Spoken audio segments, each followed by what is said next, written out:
Vous savez, toute notre vie, on espère voir un truc arriver.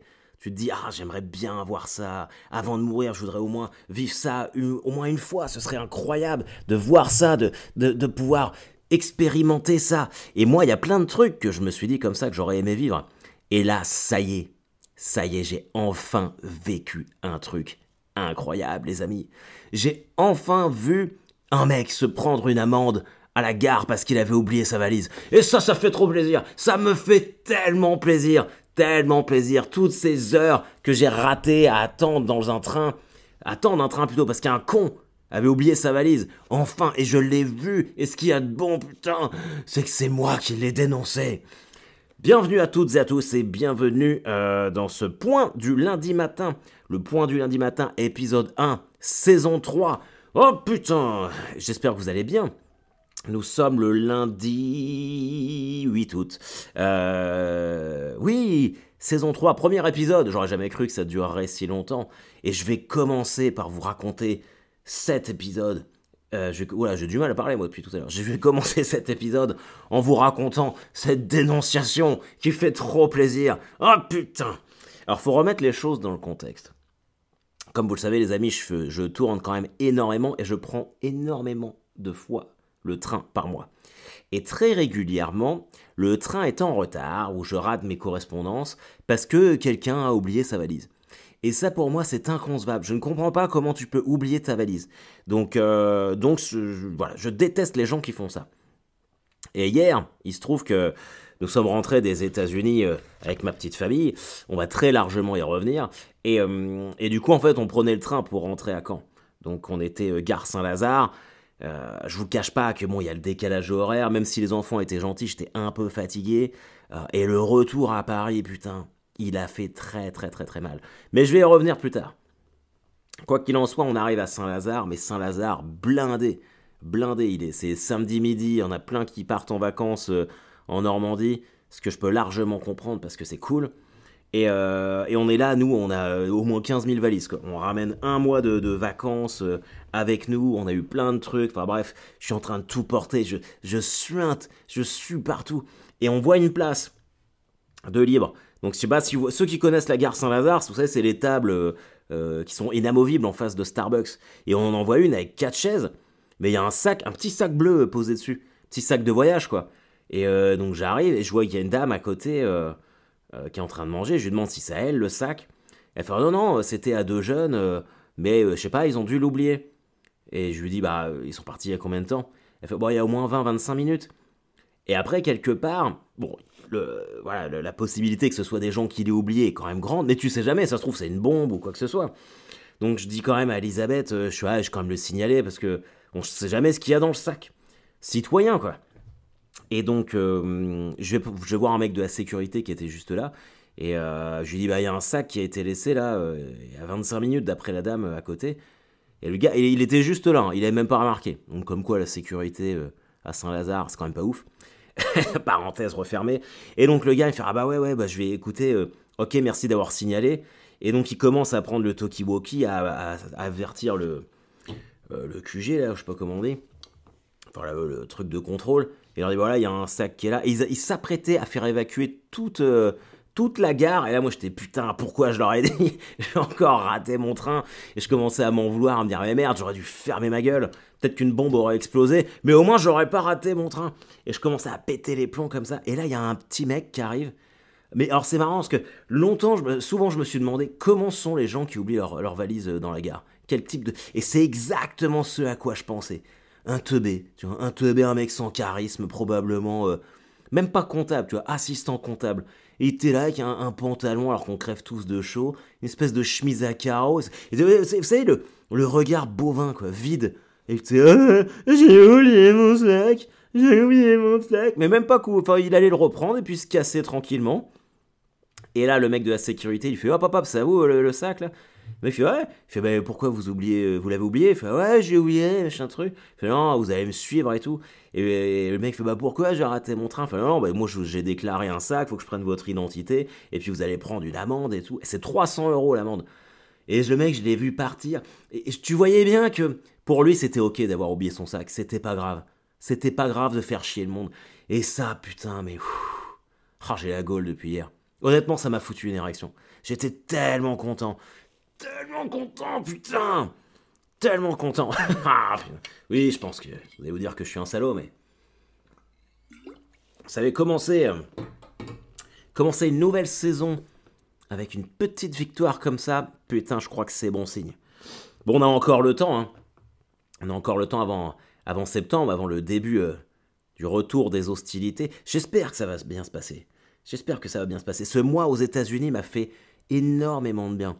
Autant sur le plan psychologique que physique.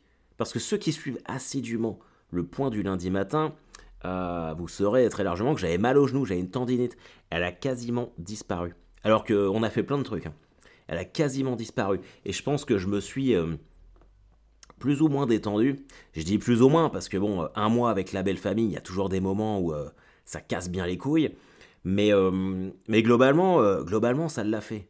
Ça l'a fait. Je vais vous raconter tout ça. C'est pour ça que je pense que ce point du lundi matin sera en 2 parties. Parce que j'ai quand même fait pas mal de trucs. Et voilà, comme j'ai pas pu vous envoyer de carte postale, faut quand même que je partage mon aventure avec mes maboules, vous croyez pas? Et finalement, je sais même plus quand est-ce que c'était le dernier point du lundi matin. Et il me semble que je vous avais dit que ma sœur se mariait et que c'était moi qui faisais la cérémonie. Faut que je vous raconte ça. Ça a été exceptionnel. J'ai été exceptionnel. J'ai été exceptionnel, les amis. Il faut savoir que donc cérémonie laïque, machin truc. Et ma sœur ne voulait pas de surprise. Donc voilà, je cherchais pas spécialement à en faire, mais ma sœur a toujours été fan de Hélène et les garçons, et Mystère de l'amour, machin truc. Et j'avoue que j'ai ma part de responsabilité, parce que j'ai quand même regardé vachement cette série-là avec elle, et quand elle était petite, elle était amoureuse de José. Vous voyez tout ce qu'il sait, José. Le mec qui était avec Bénédicte, José. Et quand on était petit, pour la faire chier, je lui disais toujours « Ah, tu vas te marier avec José. Ah, tu vas te marier avec José. » Et ça lui faisait péter les plombs. Elle dégainait direct, elle était là. Enfin, voilà, parce qu'elle a toujours été très virulente et sanguine. Enfin bref, et ben croyez-le ou non, vendredi soir, je suis chez WAM, la veille du mariage, et je vois une story de mon pote Cédric Cizère. Alors pour ceux qui savent pas qui c'est un humoriste, mais c'est celui qui... C'est celui qui présente... Putain, merde, oh, trop de mémoire. L'émission 1 heure avec sur Rire et Chanson, là où je suis chroniqueur. Putain, j'ai trop... Je vends bien mes projets professionnels, ça fait plaisir. Enfin, quoi qu'il en soit, je regarde une de ses vidéos, et je vois que le mec, il a fait des stories avec le gars qui joue José, Philippe Vasseur. Et donc je lui dis, bah putain, tu connais José? Bah ouais, c'est un de mes meilleurs potes, je suis en vacances avec lui. Je dis, oh putain, chez toi, tu tombes bien, je marie ma sœur demain, est-ce que José peut faire une vidéo? Et le mec, José, trop cool. Le gars, il fait une vidéo comme ça pour ma sœur, enfin vraiment, j'ai apprécié. Et j'arrive, je fais ma cérémonie, machin truc, tout ça. Et pendant la cérémonie, je place, ouais, faut savoir qu'Alvin, donc c'est le nom de ma sœur, Alvin. Et comme les Chipmunks, oui, je sais. Ouais, faut savoir qu'Alvin était très fan de José, machin truc. Et puis donc je suis là, c'est dommage parce que toute notre vie... je t'ai dit que t'allais te marier avec José, et tu ne te maries pas avec José. Mais José est quand même là à ton mariage. Et là, bam, je balance la vidéo. Oh là, attention, applaudissements, tac, machin, truc et tout. C'était vraiment cool. Enfin là, je fanfaronne quand même, mais j'y suis allé de ma petite larme 2 fois. 2 fois, ouais. C'est même pas que... Pourtant, je pensais à mon voyage et tout, et j'étais vraiment déconnecté. Mais je sais pas, voir ma petite sœur se marier, ça m'a foutu un petit coup d'émotion. Bref, voilà quoi.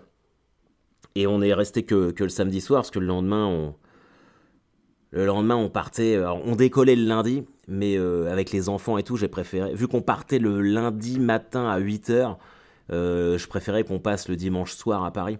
Donc j'avais pris un hôtel à côté de l'aéroport. Il m'est arrivé un truc honteux. Mais bon, à vous, je peux le dire, vu que c'est entre nous. C'était dans un hôtel qui s'appelle Citizen M. Mais vraiment cool. Et on arrive, on s'installe, le voyage se passe bien, tout ça. Et puis, et c'est vrai que je me dis, bon, je me casse un mois, un petit plateau charcut de fromage, quoi. Et puis je prends 2-3 binous, charcut de fromage. Elisabeth est végane, donc elle mange pas ça. Puis je dégomme ça avec mon fils. Et c'est vrai qu'il y en avait beaucoup de fromage. J'étais un peu pété. Enfin, ouais, j'étais un peu pété quand même. Mais parce que j'étais content de partir en vacances. Et je refais mon lacet, j'avais vraiment le ventre gonflé par le fromage. Et je refais mon lacet comme ça, j'étais assis à table. Hein. Et quand je me suis penché, putain, j'ai lâché un P, il y a un P qui m'est échappé, vraiment. C'était très humiliant. C'était très humiliant. Je me penche comme ça, et là... Et tout le monde m'a regardé. Et là, j'étais oups. Et Elisabeth, elle savait pas où se mettre, elle avait honte. Ah, mais je me suis marié avec un beauf et tout. Genre, j'ai pas contrôlé, j'y peux rien. Voilà. S'il y en a qui sont amoureux de moi, eh ben sachez que c'est arrivé. C'est arrivé. Mais bon, voilà, c'est tout, c'est comme ça. Ça s'est pas reproduit, hein, ça s'est pas reproduit, je me suis excusé platement.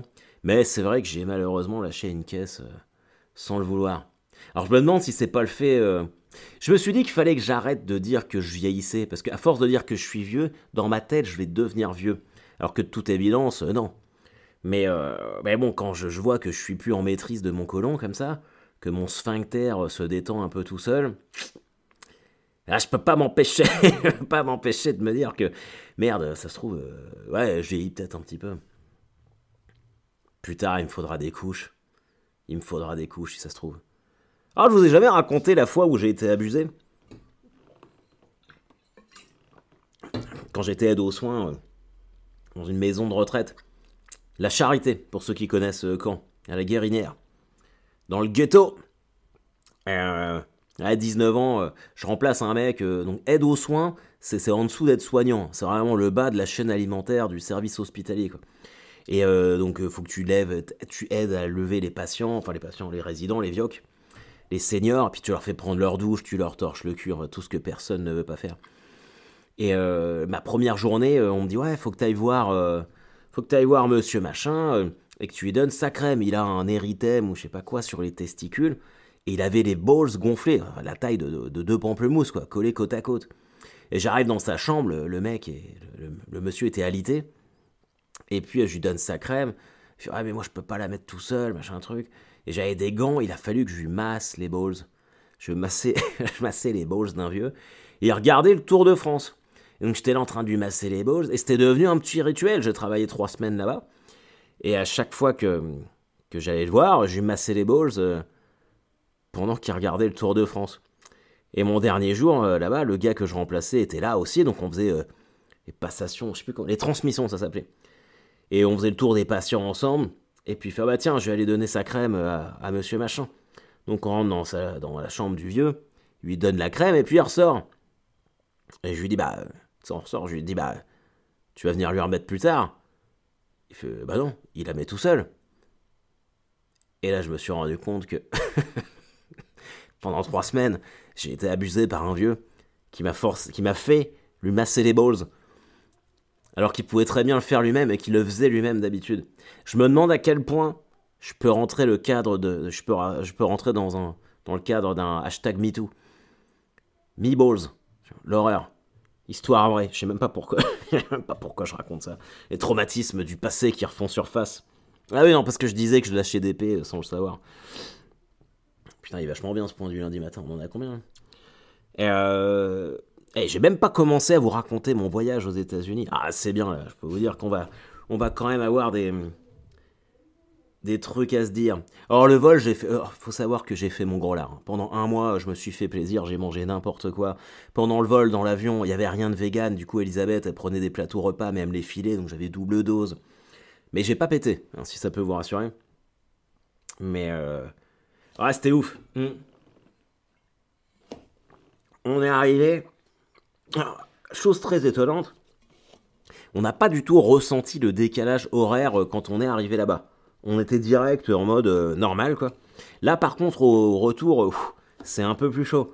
Parce que j'ai envie de dormir à 8h, sauf que je me réveille à 1h30 et je me recouche pas avant 4h, quoi. Et encore, je reste dans mon lit. Mais bon, là, c'est un peu compliqué. Et j'avais oublié, ça faisait... alors, il y a 6 ans, on était allé au Colorado. Non, mais on était allés tous les 4.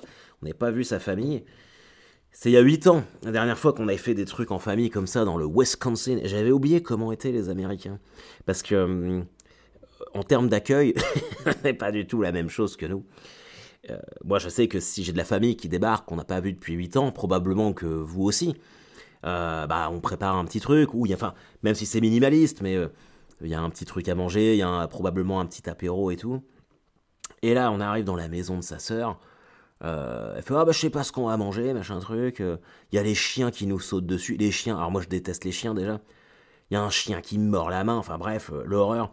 Léonard, il a peur des chiens, c'est pareil, tu vois. Et elle a laissé les chiens nous sauter dessus. Là, il a fallu que je dise, bah je sais pas, peut-être le temps que je rentre les valises, tu peux peut-être mettre tes chiens dans une chambre ou je sais pas quoi. Et mais elle était là, ok, d'accord. Genre, je suis mal poli, quoi. Et je descends les valises, déjà personne m'aide, alors qu'elles pèsent une tonne. On dormait dans le garage. Et je remonte, ils étaient déjà tous en train de bouffer les restes de la semaine. On n'avait rien à bouffer. Nous n'avons pas vu depuis 8 ans, mais rien à bouffer. On ne propose même pas une bière, ni rien du tout. Et c'est pas eux qui sont mal éduqués, c'est juste les Américains qui sont comme ça. Et là, je me suis dit, ah putain, merde. C'est vrai que j'avais oublié ça. J'avais oublié qu'ils étaient comme ça. Et il a fallu que je m'ajuste. Mais c'est compliqué, en fait. C'est compliqué quand... Pas pour... Moi, j'ai déjà dit plein de fois dans le podcast, dans le point du lundi matin, je trouve qu'on a un pays de ouf à tout point de vue, même s'il y a énormément de défauts. Et on y reviendra quand je parlerai de mon retour à Paris. Mais bon, on sait quand même recevoir, il y a un minimum, quoi. Eux, ils ont pas ça, c'est pas possible. C'est au-dessus de leur force. Ils sont teubés et ils ne savent pas recevoir. Mais ils ont des points positifs aussi. Et attendez, ironie du truc, j'arrive la semaine du 14 juillet. Et je vais à Milwaukee, c'était le jeudi, le 14 juillet, parce qu'on était dans la zone de Milwaukee. Et je vais avec mes beaux-frères et mon beau-père. On va dans un resto, enfin un resto. Les restos là-bas, faut bien vous dire que Buffalo Grill, c'est un truc gourmet à côté. C'est vraiment. Donc on prend des burgers, machin truc, et puis on dégomme des binous, et on va se promener à Milwaukee. Et c'était le 14 juillet. Et ben là-bas, ils avaient un festival qui s'appelait Bastille Day. Ils fêtent le 14 juillet là-bas. Sauf que ça s'appelle Bastille Day. Et j'étais dégoûté parce qu'il y avait une course nocturne en plein Milwaukee de 5 km, donc c'est vraiment rien du tout, pour fêter Bastille Day. Et je savais pas. Du coup, j'étais un peu dégoûté parce que j'aurais pu la courir. Et c'était marrant de voir. Les Américains, ils savent même pas ce que c'est, un Bastille Day. Hein. Tu leur dis qu'il y a un. Certains d'entre eux savent même pas que c'est un rapport avec la France. Hein. Il y a un moment, il y a un mec, il vient me parler, parce que je sais plus. Ah oui, mon beau-père, on achète du vin. Alors, du vin atroce. Et mon beau-père, il fait, ouais, bah, en parlant de moi, il est français, peut-être qu'on peut avoir des consos gratuits, vu que c'est Bastille Day, machin truc. Bon, on les a pas eu, hein, faut pas rêver. Et il y a un mec à côté de moi, il fait, ah, vous êtes français, machin truc, bah, qu'est-ce que vous faites là? Je sais, bah, je suis en vacances en famille, puis vu que c'est Bastille Day, je suis venu ici. Et il fait, bah, pourquoi? Il était au plein milieu du truc, hein. Genre, il y a des tours Eiffel partout, des drapeaux français partout. Et je suis, bah, parce que je suis français. Il fait, ah, c'est français, Bastille Day? Je sais, bah ouais, il y a la tour Eiffel, les drapeaux français. Et il fait, ah, mais je savais pas que c'était le drapeau français, ça. Et là, et là, vous pourriez vous dire, ah ouais, mais c'est juste un mec comme ça. Non. 75% des Américains sont comme ça. Ils ne connaissent rien. Je dis pas qu'ils sont bêtes, je dis qu'ils sont incultes. Donc, ce qui est une forme de sottise, vous me direz. Mais pas tous, hein, parce qu'il y en a évidemment qui sont très intelligents, c'est comme partout. Il faut pas être manichéen, mais mais putain, des bons gros teubés. C'est quand même chaud. Alors le vin, putain. Moi je me dis, j'avais goûté la dernière fois que j'étais venu, j'avais été visiter une winery, c'est comme ça qu'ils disent, une winery, là où ils font du vin à Détroit, à côté de d'où. Parce que j'ai passé 2 mois à Détroit quand j'avais 18 ans pour apprendre l'anglais. Donc j'étais parti là-bas, on avait été visiter, j'étais parti rendre visite à mon ancienne famille d'accueil, et donc on avait été à une winery, et c'était dégueulasse le vin. Vraiment, j'avais même pas pu le finir, c'était horrible. Donc là, je m'étais dit, quand on a été à Bastille Day, là, à Milwaukee, si je prends du vin, je prends au moins du vin européen ou d'Australie, mais je me tape pas leur vin de merde. Et il y avait un Cabernet Sauvignon français, on l'a essayé, c'était 15$ le verre. Ça coûte cher quand même, 15$ le verre. Putain, mais l'enfer du truc. Je sais pas qui leur a refourgué ça, mais c'était de la merde. Vous avez déjà goûté le vin rouge JP Chenet? Moi, c'est un vin de table que je buvais quand j'avais pas de sous. JP Chenet, je crois que c'est 3,50€ la bouteille. Bah, JP Chenet, à côté de ce vin de merde, c'est du Saint-Émilion. C'était atroce. Ça, pour le coup, ça aurait pu me faire lâcher une caisse. Bon, ça, c'est juste le début de ma première semaine. Et comme ça fait déjà 20 minutes et que j'ai plein de trucs à vous raconter, mais là, il faut que j'aille faire l'école à ma fille. Il est déjà tard, donc et puis il faut que je me remette en marche. Il faut que je me remette en marche, donc c'est pour ça, je vous ai fait un petit point du lundi matin pour que vous soyez contents. Mais je vais aller me reposer maintenant et passer à autre chose. Il y a une nouvelle vidéo de l'Enfer 2 qui va sortir aujourd'hui sur mon compte Instagram. Donc allez, et sur Facebook. Et maintenant, je vais mettre TikTok et sur YouTube. Je vais tout mettre partout. C'est un des objectifs que je me suis fixé maintenant. Parce que là, j'ai une vidéo qui a buzzé pendant que j'étais aux États-Unis, de l'Enfer 2 là. Je crois que c'est l'Enfer d'être un gars ou un truc comme ça, je sais plus lequel c'est. Je prenais 100 abonnés par jour. Du coup, je suis passé de 1008 ou un truc comme ça à 2714 en 4 jours. Et je me suis dit, putain, mais ça marche ces conneries. Donc là, je vais m'y mettre à fond. Et il y a d'autres trucs que j'ai envie de faire, mais je préfère pas vous en parler parce que souvent je vous dis des trucs, mais je les fais pas. En attendant, ce que je vais faire, c'est que je vais d'abord vous souhaiter une bonne journée. J'espère que vous êtes tous en vacances, les amis. J'espère que vous êtes là au bord de la piscine. Ah, je me plais à croire que vous êtes là. Vous êtes avec votre famille ou avec vos potes, vous vous promenez, vous vous réveillez, ou c'est l'heure de l'apéro, et vous avez la notification qu'un nouvel épisode du Point du lundi matin vient d'arriver. Et vous dites putain génial, Harold a fait un épisode et je peux l'écouter au bord de la piscine en sirotant une margarita ou je sais pas quoi. J'espère que c'est le cas. Si vous êtes encore au travail, bon courage, je suis avec vous. Love you motherfuckers. Bye bye.